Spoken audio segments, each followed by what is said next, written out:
আসসালামু আলাইকুম রহমতুল্লাহ। প্রিয় দর্শক, আপনি যদি আজকে রবিবারে সূরা ফাতিহা ও ইস্তেগফারের এই গোপন আমলটি করেন, তাহলে ইনশাআল্লাহ আল্লাহ তাআলা আপনার সকল বিপদ আপদ, বালা মুসিবত, দুঃখ কষ্ট, দুশ্চিন্তা ও দারিদ্রতা দূর করে দিবেন এবং আল্লাহ পাক রব্বুল আলামিন আপনাকে গায়বীভাবে অনেক টাকা পয়সা, ধন সম্পদ দিয়ে সাহায্য করবেন। সুবহানাল্লাহ। যেভাবে হযরত আইয়ুব আলাইহিস সালামকে এবং অনেক সাহাবায়ে কেরামদেরকে সাহায্য করেছিলেন। সম্মানিত ভিউয়ার্স, আপনার যতই অভাব অনটন থাকুক না কেন এবং আপনার যতই ঋণ থাকুক না কেন, আপনি যদি এই আমলটি করেন, তাহলে ইনশাআল্লাহ আল্লাহ তাআলা আপনার সকল অভাব অনটন, দারিদ্রতা ও ঋণ দূর করে দিবেন এবং গায়বীভাবে আল্লাহ তাআলা আপনাকে অনেক টাকা পয়সা, ধন সম্পদ দিয়ে সাহায্য করবেন ইনশাআল্লাহ। সম্মানিত ভিউয়ার্স, রবিবারে সূরা ফাতিহা ও ইস্তেগফারের কোন আমলটি করিলে আল্লাহ তাআলা আপনাকে এই সকল পুরস্কারগুলি দান করবেন, সেই আমলটি সম্পর্কে জানতে চাইলে এবং আমলটি কোন সময়ে করতে হবে সেই সম্পর্কে জানতে চাইলে ভিডিওটি স্কিপ না করে সম্পূর্ণ ভিডিওটি দেখতে থাকুন। আর ভিডিওটি ভালো লাগলে লাইক, কমেন্ট, শেয়ার করে চ্যানেলটি সাবস্ক্রাইব করে আমাদের পাশে থাকুন। সম্মানিত ভিউয়ার্স, আপনারা যদি এই নিয়মে সূরা ফাতিহা ও ইস্তেগফার পাঠ করে আমল করেন, তাহলে ইনশাআল্লাহ ফেরেশতারা নিজে এসে আপনাকে টাকা দিয়ে যাবে। প্রিয় দর্শক, তবে অবশ্যই আমলটি করতে হবে দৃঢ় বিশ্বাসের সঙ্গে। সূরা ফাতিহার অপর আরেকটি নাম হচ্ছে সূরাতুশ শিফা, অর্থাৎ আপনি এই সূরা পাঠ করে, এই সূরার আমল করে আল্লাহ তাআলার কাছে যা চাইবেন আল্লাহ তাআলা আপনাকে তাই দান করবেন এবং আল্লাহ পাক রব্বুল আলামিন আপনাকে সমস্ত রকমের অসুখ বিসুখ থেকে শিফা দান করবেন। সুবহানাল্লাহ। এছাড়াও এই সূরা পাঠ করে আমল করিলে আল্লাহ তাআলা বান্দার রিজিক বৃদ্ধি করে দেন, বান্দার অভাব অনটন, দারিদ্রতা ও বিপদ আপদ, বালা মুসিবত, দুঃখ কষ্ট, দুশ্চিন্তা দূর করে দেন। সুবহানাল্লাহ। তাই আপনারা ভিডিওটি না টেনে সম্পূর্ণ ভিডিওটি মনোযোগ দিয়ে দেখতে থাকুন, কারণ এই ভিডিওটি খুবই গুরুত্বপূর্ণ একটি ভিডিও। সম্মানিত ভিউয়ার্স, ফেরেশতারা যে মানুষের জন্য টাকা নিয়ে আসে, এই কথাটি হাদিস দ্বারাই প্রমাণিত। পূর্বে অনেক নবী আলাইহিস সালাম এবং সাহাবায়ে কেরামগণ কোরআনের বিভিন্ন সূরা ও আয়াতের আমল করে ফেরেশতাদের মাধ্যমে গায়বীভাবে অনেক টাকা পয়সা, ধন সম্পদ পেয়েছিলেন, যা হাদিস দ্বারা প্রমাণিত রয়েছে। এছাড়াও হযরত আইয়ুব আলাইহিস সালামকে আল্লাহ তাআলা অনেক ধন সম্পদ, স্বর্ণ মুদ্রা দিয়ে সাহায্য করেছিলেন। সুবহানাল্লাহ। হাদিস শরীফের মধ্যে বলা হয়েছে, আইয়ুব আলাইহিস সালামের দুইটি উঠান ছিল, একটি ছিল গম শুকানোর জন্য, অপরটি ছিল জব শুকানোর জন্য। মহান আল্লাহ তাআলা সেই দুইটি উঠানের উপর 2 খণ্ড মেঘমালা পাঠালেন। 1 খণ্ড মেঘমালা সে গমের উঠানে এমনভাবে স্বর্ণ ফেলল যে সেটি পূর্ণ হয়ে গেল। সুবহানাল্লাহ। অন্য মেঘমালাটি অপর উঠানের মধ্যে এমনভাবে রৌপ্য বর্ষণ করল যে সেটিও পূর্ণ হয়ে গেল। সুবহানাল্লাহ। আল্লাহু আকবার। সহিহ ইবনে হিব্বান হাদিস নং 2898। এছাড়াও অন্য এক হাদিসে বলা হয়েছে, আল্লাহর পক্ষ থেকে যাকে যাকে স্বর্ণের পঙ্গপাল আইয়ুব আলাইহিস সালামের নিকট এসেছিলেন এবং তিনি সেগুলো সংগ্রহ করেছিলেন। আল্লাহর রাসূল সাল্লাল্লাহু আলাইহি ওয়াসাল্লাম বলেন, একবার আইয়ুব আলাইহিস সালাম গোসল করতেছিল, এমন তো অবস্থায় এক ঝাঁক স্বর্ণের পঙ্গপাল তার উপর পড়তে শুরু করলেন। সুবহানাল্লাহ। এবং তিনি সেগুলো মুঠি মুঠি করে তার কাপড়ে জমা করছিলেন। বুখারী শরীফ হাদিস নং 7493। সম্মানিত ভিউয়ার্স, হযরত আইয়ুব আলাইহিস সালাম কোন আমল করার কারণে এবং কোন দোয়া পাঠ করার কারণে আল্লাহ পাক রব্বুল আলামিন তাকে এমনভাবে স্বর্ণের পঙ্গপাল দিয়ে সাহায্য করেছিলেন, সেই আমলটি সম্পর্কে জানতে চাইলে ভিডিওটি স্কিপ না করে সম্পূর্ণ ভিডিওটি মনোযোগ দিয়ে দেখতে থাকুন। সম্মানিত ভিউয়ার্স, এমনিভাবে অনেক সাহাবায়ে কেরামদেরকেও আল্লাহ তাআলা ফেরেশতাদের মাধ্যমে অনেক টাকা পয়সা, ধন সম্পদ দিয়ে সাহায্য করেছিলেন, যা হাদিস দ্বারা প্রমাণিত রয়েছে। এছাড়াও এক হাদিসে রাসূল সাল্লাল্লাহু আলাইহি ওয়াসাল্লাম বলেন, ফেরেশতারা সকালে ফজরের সময় মানুষের জন্য ধন সম্পদ তথা রিজিক নিয়ে আসে। হযরত আব্দুল্লাহ ইবনে আব্বাস রাদিয়াল্লাহু তাআলা আনহু তার এক সন্তানকে ভোরবেলা ঘুমাতে দেখে তাকে বললেন, ওঠো, তুমি কি এমন সময় ঘুমিয়ে আছো যখন রিজিক বন্টন করা হচ্ছে? সুতরাং ফজরের সময় রিজিক বন্টন করা হয়। এ সময় ঘুমিয়ে থাকলে ফেরেশতারা তার নিকট রিজিক পৌঁছাতে পারে না। জাদুল মাআদ 4 নং খণ্ড 241 পৃষ্ঠা। তাই আমাদেরকে অবশ্যই ফজরের নামাজ জামাতের সহিত আদায় করতে হবে। আমরা যদি আমাদের রিজিক বৃদ্ধি করিতে চাই, তাহলে অবশ্যই আমাদেরকে ফজরের নামাজ জামাতের সহিত আদায় করতে হবে। তবে এই ধন সম্পদ আপনি এমনিতে সরাসরি পাবেন না। বরং আল্লাহ তাআলা আপনার কোনো ভালো কাজের মাধ্যমে কিংবা আপনার কোনো ভালো আমলের মাধ্যমে আপনার কাছে পৌঁছে দিবেন। তাই ফেরেশতাদের থেকে গায়বীভাবে টাকা পেতে চাইলে অবশ্যই ফজরের নামাজ জামাতের সহিত আদায় করতে হবে এবং বেশি বেশি দান সাদকা সহ রিজিক বৃদ্ধি হওয়ার যে সকল আমল ও দোয়া রয়েছে সেগুলির মাধ্যমে আল্লাহ তাআলার নিকট সাহায্য চাইতে হবে। তবেই আল্লাহ তাআলা আপনাকে গায়বীভাবে টাকা পয়সা ধন সম্পদ দিয়ে সাহায্য করবেন এবং আপনার সকল বিপদ আপদ বালা মুসিবত দুঃখ কষ্ট দুশ্চিন্তা ও দারিদ্রতা দূর করে দিবেন ইনশাআল্লাহ। সম্মানিত ভিউয়ার্স, আল্লাহর কোরআনের উপর কেউ বিশ্বাস রেখে আমল করিলে আল্লাহ তাআলা অবশ্যই সে আমল কবুল করেন। আল্লাহ তাআলা বলেন, আমি এই কোরআন সৃষ্টি করেছি মুমিনদের শেফার জন্য। সুতরাং আপনারা সকল বিপদ আপদ বালা মুসিবত ও অভাব অনটন থেকে মুক্তি পেতে পারবেন যদি আপনারা দৃঢ় বিশ্বাস নিয়ে আল্লাহর কোরআনের বিভিন্ন সূরা পাঠ করে আমল করেন। সম্মানিত ভিউয়ার্স, সূরা ফাতিহার আমল কোরআন হাদিস দ্বারাই প্রমাণিত। যে কোনো রোগের জন্য কিংবা বিপদ আপদ বালা মুসিবত দুঃখ কষ্ট দুশ্চিন্তা ও দারিদ্রতার জন্য এই সূরার আমল অনেক কার্যকরী। হাদিস শরীফের মধ্যে বলা হয়েছে, হযরত ইবনে আব্বাস রাদিয়াল্লাহু তাআলা আনহু থেকে বর্ণিত, তিনি বলেন, সাহাবায়ে কেরামদের একটি দল একটি কুয়ার পার্শ্ববর্তী বাসিন্দাদের নিকট দিয়ে যাচ্ছিলেন। এমন সময় কূপের পাশে অবস্থানকারীদের মধ্য থেকে এক ব্যক্তিকে সাপে কাটলেন।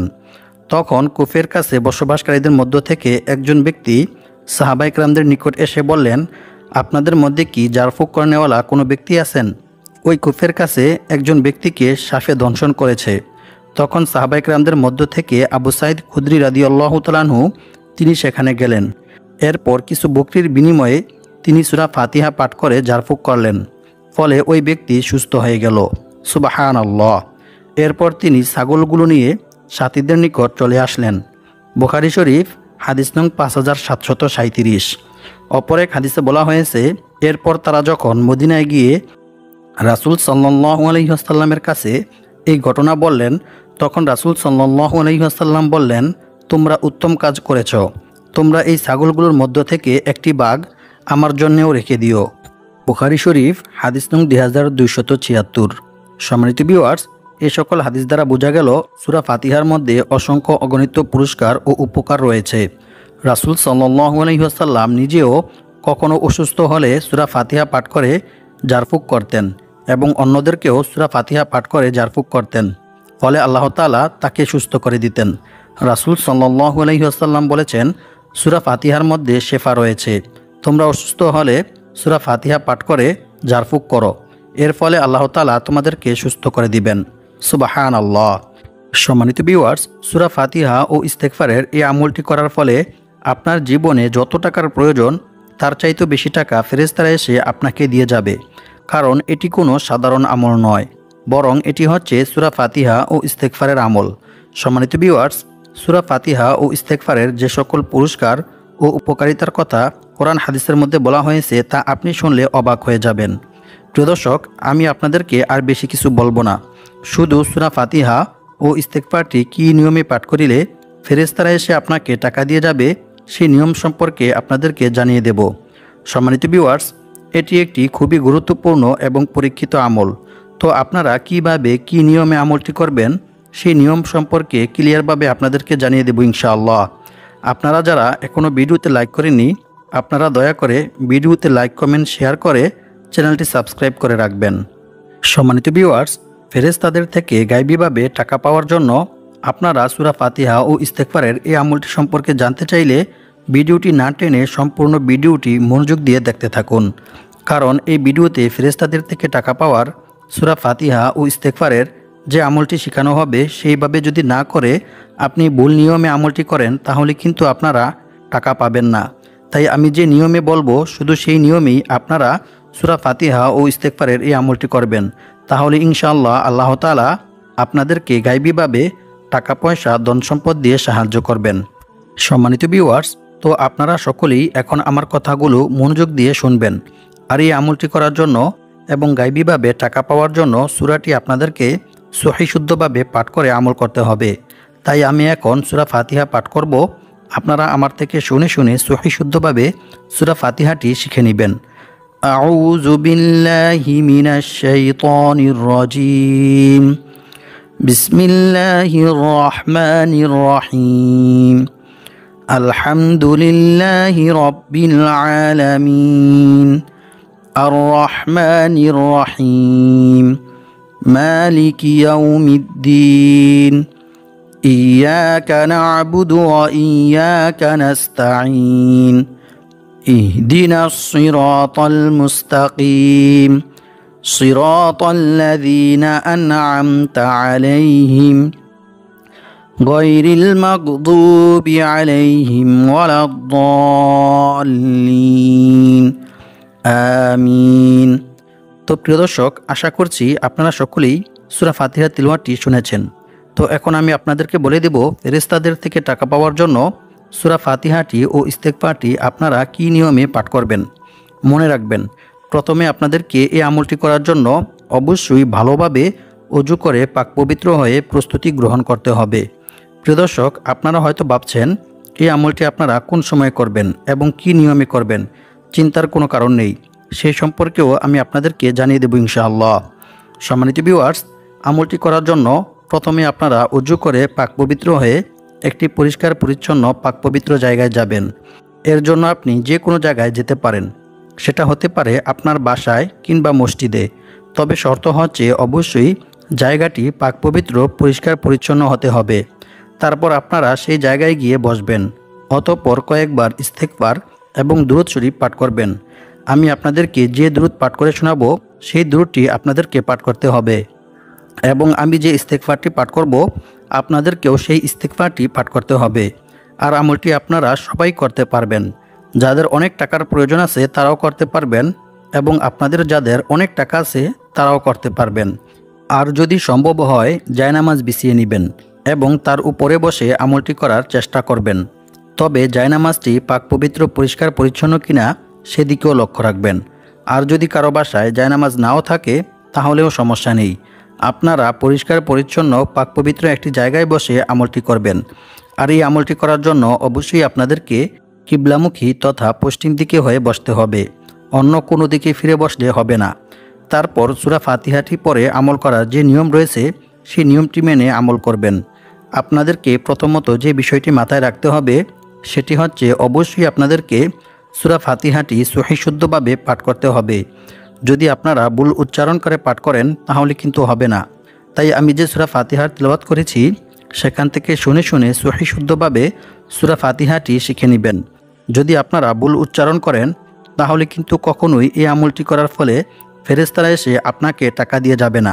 প্রিয় দর্শক, আপনারা যতবারই সূরা ফাতিহা পাঠ করবেন ততবারই প্রথমে বিসমিল্লাহির রহমানির রহিম এবং শেষে আমিন বলবেন। আর আমলটি করার পূর্বে অবশ্যই আপনাদেরকে কয়েকবার দুরূদ শরীফ ও ইস্তেগফার পাঠ করতে হবে। কারণ রাসূল সাল্লাল্লাহু আলাইহি ওয়াসাল্লামের উপর দুরূদ পাঠ না করা হলে কোনো আমল বা দোয়াই আল্লাহ তাআলার দরবারে পৌঁছায় না। তা আসমান ও জমিনের মধ্যবর্তী স্থানে ঝুলন্ত অবস্থায় থাকে। সেই আমল ও দোয়া আল্লাহ তাআলা আড়াল করে রাখেন। নাউযু বিল্লাহি মিন যালিক। তাই অবশ্যই আপনাদেরকে এই আমলটি করার পূর্বে কয়েকবার ইস্তেগফার ও দুরূদ শরীফ পাঠ করতে হবে। সম্মানিত ভিউয়ার্স, আমি এখন আপনাদেরকে ইস্তেগফার পাঠ করার কিছু বিশেষ গুরুত্বপূর্ণ উপকার ও পুরস্কার সম্পর্কে কোরআন এবং হাদিস থেকে জানিয়ে দেব। ইস্তেগফার পাঠ করিলে যে আল্লাহ তাআলা বান্দার প্রতি কী পরিমাণ খুশি হন এবং বান্দাকে কী পরিমাণ পুরস্কার দান করেন তা আপনারা জানলে অবাক হয়ে যাবেন। আল্লাহু আকবার। রাসূল সাল্লাল্লাহু আলাইহি ওয়াসাল্লাম বলেন, আল্লাহ তাআলা ওই ব্যক্তির চেহারা উজ্জ্বল করে দেন যে ব্যক্তি আমার কোনো হাদিস শুনেছে অতঃপর তা অন্যের কাছে পৌঁছে দিয়েছে। সম্মানিত ভিউয়ার্স, ইস্তেগফার পাঠ করার প্রতি গুরুত্ব দিয়ে মহান আল্লাহ তাআলা পবিত্র কোরআনের মধ্যে বলেন, ইল্লা মান তাবা ওয়া আমানা ওয়া আমিলা আমালান সালিহা ফাউলাইকা ইউবাদদিলুল্লাহু সাইয়্যাতিহিম হাসানাত ওয়া কানা আল্লাহু গফুরুর রহিমা। অর্থ, তবে যে ব্যক্তি তাওবা করে, ঈমান আনে এবং সৎকর্ম করে, পরিণামে আল্লাহ তাআলা তার পাপগুলোকে নেকি দ্বারা পরিবর্তন করে দেন। সুবহানাল্লাহ, আল্লাহু আকবার। আল্লাহ তাআলা অতি ক্ষমাশীল ও পরম দয়ালু। সূরা ফুরকান আয়াত নং ৭০। অন্য এক আয়াতে আল্লাহ তাআলা বলেন, আর যে ব্যক্তি আল্লাহকে ভয় করবে আল্লাহ তাআলা তার সমস্ত সমস্যা থেকে উত্তরণের পথ বের করে দিবেন আর তাকে এমন জায়গা থেকে রিজিক দান করবেন যা সে কল্পনাও করতে পারবে না। অর্থাৎ অকল্পনীয় উৎস থেকে গায়বীভাবে আল্লাহ তাআলা তার রিজিকের ব্যবস্থা করে দিবেন। সুবহানাল্লাহ। আর যে ব্যক্তি আল্লাহর উপর ভরসা করবে তার জন্য তিনিই যথেষ্ট হবেন। নিশ্চয়ই আল্লাহ তাআলা তার সমস্ত ইচ্ছা পূরণ করবেনই। সুবহানাল্লাহ। আল্লাহু আকবার। সূরা তালাক আয়াত নং 2 থেকে 3। সম্মানিত ভিউয়ার্স, আল্লাহ তাআলাকে ভয় করার সর্বোত্তম মাধ্যম হচ্ছে তাওবা ইস্তেগফার করা, ক্ষমা প্রার্থনা করা। বান্দার দ্বারা ইচ্ছায় কিংবা অনিচ্ছায় কোনো গুনাহ সংঘটিত হয়ে গেলে বান্দা যদি আল্লাহর ভয়ে, আল্লাহর আযাবের ভয়ে আল্লাহ তাআলার নিকট তাওবা ইস্তেগফার করে, ক্ষমা প্রার্থনা করে, তাহলে আল্লাহ তাআলা অনেক খুশি হন। আল্লাহ তাআলা বান্দার এই তাকওয়া, বান্দার এই আল্লাহভীতি অনেক ভালোবাসেন, অনেক পছন্দ করেন। রাসূল সাল্লাল্লাহু আলাইহি ওয়াসাল্লাম বলেছেন, মরুভূমিতে হারিয়ে যাওয়া উট খুঁজে পেয়ে উটের মালিক যতটা খুশি হয়, যখন কোনো গুনাহগার বান্দা আল্লাহ তাআলার নিকট তাওবা ইস্তেগফার করে, ক্ষমা প্রার্থনা করে, আল্লাহ তাআলাকে ভয় করে, তখন আল্লাহ তাআলা এর চাইতে বেশি খুশি হন। সুবহানাল্লাহ। আল্লাহু আকবার। এমনকি আল্লাহ পাক রব্বুল আলামিনের নিকট তাওবা ইস্তেগফার করিলে, ক্ষমা প্রার্থনা করিলে আল্লাহ তাআলা বান্দাকে অসংখ্য অগণিত পুরস্কার দান করেন। রাসূল সাল্লাল্লাহু আলাইহি ওয়াসাল্লাম বলেছেন, যে ব্যক্তি ইস্তেগফার পাঠ করাকে অভ্যাসে পরিণত করে নিবে, আল্লাহ তাআলা তাকে গায়বীভাবে তার রিজিকের ব্যবস্থা করে দিবেন। সুবহানাল্লাহ। আল্লাহু আকবার। এছাড়াও অন্য এক হাদিসে বলা হয়েছে, রাসূল সাল্লাল্লাহু আলাইহি ওয়াসাল্লাম বলেন, যে ব্যক্তি বেশি বেশি তাওবা ইস্তেগফার পাঠ করবে, আল্লাহ তাআলা তার সমস্ত সমস্যা থেকে উত্তরণের পথ বের করে দিবেন। তার সমস্ত বিপদ আপদ, বালা মুসিবত, দুঃখ কষ্ট, দুশ্চিন্তা ও দারিদ্রতা দূর করে দিবেন এবং আল্লাহ পাক রব্বুল আলামিন তাকে এমন জায়গা থেকে রিজিক দান করবেন যা সে কল্পনাও করতে পারবে না। সুবহানাল্লাহ। অর্থাৎ অকল্পনীয় উৎস থেকে গায়বীভাবে আল্লাহ তাআলা তার রিজিকের ব্যবস্থা করে দিবেন। সুবহানাল্লাহ। আল্লাহু আকবার। সুনানে আবু দাউদ হাদিস নং 1518। আর আল্লাহ তাআলার উপর ভরসা করার সর্বোত্তম মাধ্যম হচ্ছে বিপদ আপদ, বালা মুসিবত, দুঃখ কষ্ট, দুশ্চিন্তা, দারিদ্রতা সর্ব অবস্থায় আল্লাহর উপর ভরসা করা, আল্লাহ ব্যতীত অন্য কারো উপর ভরসা না করা এবং অন্য কারো কাছে সাহায্য না চাওয়া, এমনকি অন্য কারো কাছে নিজের সমস্যার কথাও না বলা। কারণ রাসূল সাল্লাল্লাহু আলাইহি ওয়াসাল্লাম বলেছেন, অভাব ও সমস্যাগ্রস্ত কোনো ব্যক্তি যখন তার অভাব ও সমস্যার কথা মানুষের কাছে ব্যক্ত করে, তখন তার সেই অভাব পূর্ণ হয় না। নাউযুবিল্লাহি মিন যালিক। পক্ষান্তরে যে ব্যক্তি আল্লাহ তাআলার কাছে তার অভাব ও সমস্যার কথা বলে, অচিরেই আল্লাহ তাআলা তার অভাব ও সমস্যা দূর করে দেন। সুবহানাল্লাহ। আল্লাহু আকবার। সুতরাং আমাদেরকে সর্ব অবস্থায় সব সময় আল্লাহ তাআলার নিকট সাহায্য চাইতে হবে। রিজিক বৃদ্ধি হওয়ার যে সকল দোয়া ও আমল রয়েছে, সেগুলির মাধ্যমে আল্লাহ তাআলার নিকট দোয়া করতে হবে ও আল্লাহ তাআলার কাছে সাহায্য চাইতে হবে। তবেই আল্লাহ তাআলা আমাদের সকল অভাব অনটন, দারিদ্রতা, ঋণ ও বিপদ আপদ, বালা মুসিবত, দুঃখ কষ্ট, দুশ্চিন্তা দূর করে দিবেন ইনশাআল্লাহ। সম্মানিত ভিউয়ার্স, এখন আলোচনা করব রবিবারে কোন সময়ে আপনারা সূরা ফাতিহা ও ইস্তেগফারের এই আমলটি করিলে আল্লাহ তাআলা আপনাদেরকে এ সকল পুরস্কারগুলি দান করবেন। আপনারা রবিবারে সকালে কিংবা রবিবারে সন্ধ্যায় অথবা ঘুমানোর পূর্বে এই আমলটি করতে পারবেন। তবে আমলটি আপনারা যখনই করেন না কেন, আমলটি করার পূর্বে অবশ্যই আপনারা ভালো করে উযু করে পাক পবিত্র হয়ে প্রস্তুতি গ্রহণ করবেন। এরপর আপনারা অবশ্যই সকালে ফজরের নামাজ জামাতের সহিত আদায় করবেন। এরপর আমলটি করার পূর্বে আপনাদেরকে প্রথমে 2 রাকাত সালাতুল হাজত নামাজ আদায় করতে হবে। ওই 2 রাকাত নামাজের মধ্যে 2 সিজদার মাঝখানে যে বৈঠকটি রয়েছে, ওই বৈঠকের মধ্যে একটি ইস্তেগফার পাঠ করবেন। ইস্তেগফারটি হচ্ছে, আল্লাহুম্মা গফিরলি ওয়ারহামনি ওয়াহদিনি ওয়াআফিনি ওয়ারযুকনি। এরপর নামাজ শেষ করে আরও একটি ইস্তেগফার পাঠ করবেন। সেই ইস্তেগফারটি হচ্ছে, আল্লাহুম্মা গফিরলি যামবি ওয়াওয়াসি'লি ফি দারি ওয়াবারিকলি ফি রিজকি। এই ইস্তেগফারটি 27 বার পাঠ করবেন। এরপর আপনারা লা হাওলা ওয়ালা কুওয়াতা ইল্লা বিল্লাহ এই ইস্তেগফারটি 100 বার পাঠ করবেন।